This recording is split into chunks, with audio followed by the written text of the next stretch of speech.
Fellow Grinnellians, congratulations.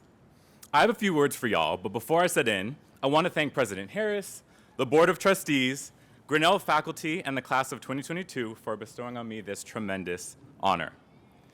Whalen family, Grijalvas, Da Vinci Rise High School community, Sicard, Garrett, we've made it one step further.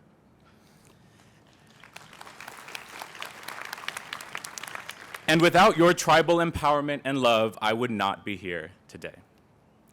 Now, Grinnellians, let me tell you a little bit about yourself. You all are graduating from an institution that drives critical thought, pushes you to the limit, and makes you question everything. Congratulations. The world beyond this place needs you more than you know. You have power in your particularities, justice in your bones, and truth on your lips. Continue to read, write, learn, and play. Because beyond the fast facts, impeccable writing skills, and ability to navigate complex challenges, Grinnell has provided you a lens by which to address the world.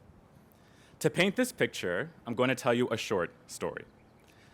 I came to Grinnell as an 18-year-old from Los Angeles, a posse scholar, curious yet apprehensive about what the Midwest had to offer, especially for a gay, Black, Latino, and indigenous writer-dancer type fascinated with social justice and equity, not understanding just how much I had to learn. Then I stepped into my first class, first-year tutorial with Professor Katya Gibbo-Meverock. For those who are lucky enough to embark on the mind-blowing experience that is Professor Meverock, you understand what I'm about to say. For those who don't, I would advise you read her work.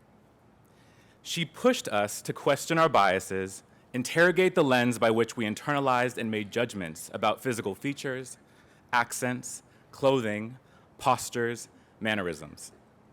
Establish accountability for our words. Say what you mean. Describe what you see. And even in sight, there is divergence. These practices unveiled truths about our unconscious and conscious biases, shone light on blind spots, and consistently left people teary-eyed, empowered, or curious. She used the social construction of race as a method of practicing the deepest versions of inquiry that show us what is real, what is assumed, and what is perpetuated in our daily lives. That course has set the tone for how I participated in every class, adventure, and experience from then on. The real magic was the ability to demystify what is normalized and interrogate what people believe to be truth. From Grinnell classrooms to studying abroad in South Africa, all the way to graduation day, I too sat in that very seat, uncertain about my future, but confident in my approach. Unsure of the outcome, but steadfast in my method. That is the power of Grinnell. Grinnellians, now I want to implore you with a charge. Just like Professor Meverock taught me, I empower you to seek the blind spots by designing from the margins.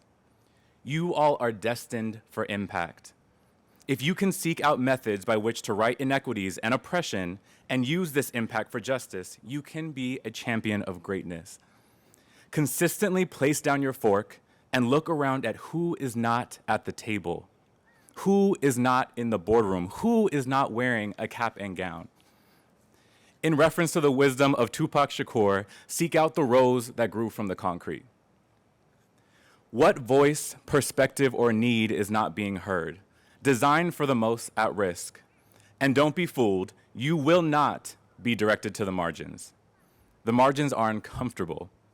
They show us that we all have a responsibility to clear out the fog that is injustice.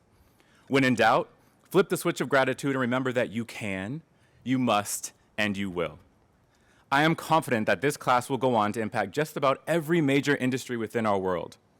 If you all can design, innovate, and advocate for those in the margins, you have the power to make a more just, fruitful, and joyous world for us all. Congratulations, class of 2022, and thank you for this impeccable honor.